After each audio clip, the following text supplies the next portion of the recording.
Welcome to Infidelity Truths. Before we dive into today's gripping story, please take a second to like this video and subscribe to our channel. Your support helps us create more thrilling stories just for you. Let's begin.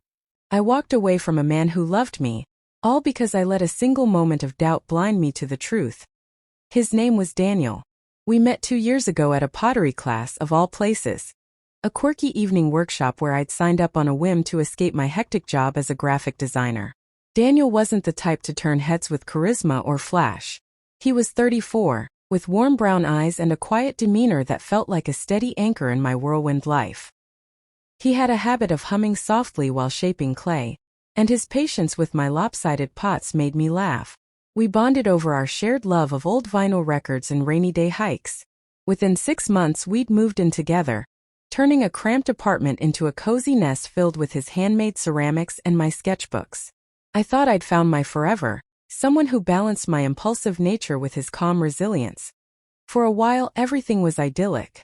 We'd cook dinner together, debating spices while music crackled from the turntable. He'd leave little notes on the fridge, "You're my muse," and I'd find myself grinning like a teenager. But then subtle shifts crept in. Daniel started coming home later, his phone buzzing with texts he'd quickly dismiss. He'd mention work projects with vague details, and our once frequent date nights dwindled to hurried takeout meals. I told myself it was the pressure of his new role as a project manager, but a nagging unease grew inside me, a shadow I couldn't shake. The turning point came one rainy Tuesday evening. My phone lit up with a message from an unknown number. Attached was a photo. Daniel, arm around a woman with a bright smile, at what looked like a lively outdoor event. The caption read, "Thought you should know." My stomach dropped. The image seared itself into my mind. His hand on her shoulder, her laughing as if they shared an inside joke. Was this the proof of what I'd feared? Had he been living a double life while I clung to our fading routine? I felt betrayed, humiliated, and furious all at once. The next morning I confronted him over breakfast. He was sipping coffee, still in his flannel pajama pants, when I slammed the phone down on the table. "Who is she?" I demanded, my voice trembling. Daniel's face went pale, his brow furrowing in confusion. "What are you talking about?" he asked, peering at the photo. He shook his head, insisting he didn't know the woman and that the event must have been a misunderstanding. But my mind was a storm of suspicion. His vague excuses, something about a team-building outing, only fueled my doubts. I told him I needed space, that I couldn't stay in a relationship built on lies. He reached for my hand, his voice soft. "Please, let's talk this out." But I pulled away, already packing a bag. Those days apart were torture.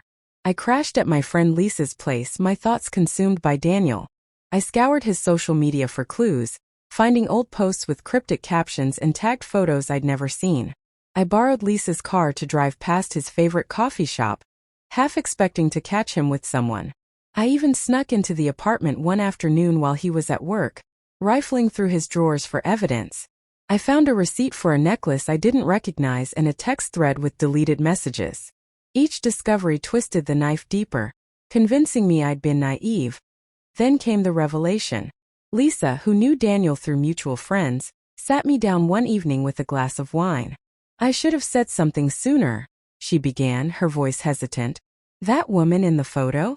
She's his cousin, Mia. She was in town for a family wedding last month, the one he invited you to, but you were swamped with that deadline. I was there. It was all innocent." She showed me her own photos from the event, proving it. The truth hit me like a freight train. I'd let a single manipulated image destroy everything. Shame burned through me. Mingling with anger at myself for not asking Daniel directly, I called him that night, my voice shaking as I confessed my mistake. "I'm so sorry," I sobbed. "I should have trusted you." There was a long pause on the other end before he spoke, his tone weary but kind. "I've missed you," he said. "But trust, it's fragile now. Come home when you're ready." I wanted to rush back to erase the damage, but the hurt I'd caused lingered like a bruise. I'd walked away first, and that choice had fractured us. Over the next week I replayed every moment, our laughter over burnt pancakes, his gentle teasing when I spilled paint, the way he'd hold me during thunderstorms. I realized my doubts stemmed not just from the photo, but from my own insecurities, fear of abandonment from a childhood of broken promises. I projected that onto Daniel, punishing him for a crime he didn't commit.